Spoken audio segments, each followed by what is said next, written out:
सोलापूर शहरामध्ये गेल्या 20 दिवसाखाली जे वळसंकर डॉक्टर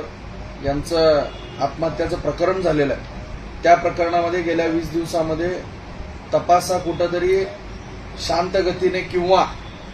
चुकीच्या पद्धतीनं चालू आहे असं जनमानसामध्ये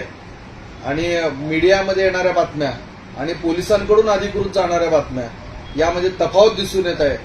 यामुळे आम्ही सन्माननीय आपल्या राज्याचे गृहराज्यमंत्री योगेशजी कदम साहेब हे काल दौऱ्यावर होते आणि त्यांना आम्ही सांगितलेलं आहे आणि त्यांना एक पत्र दिलेलं आहे, निवेदन दिलेलं आहे की या प्रकरणाची SIT मार्फत सखोल चौकशी होऊन दोषींवरती कारवाई केली पाहिजे। संपूर्ण महाराष्ट्रामध्ये हे प्रकरण गाजलं आणि एका प्रख्यात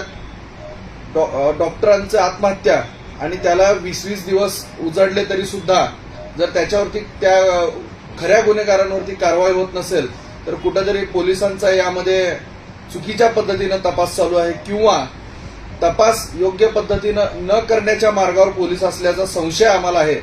यामुळं एक नागरिक म्हणून आणि एक शिवसेनेचा जिल्हा प्रमुख म्हणून आम्ही आमच्या मंत्री महोदयांकडे SITची चौकशीची मागणी केलेली आहे।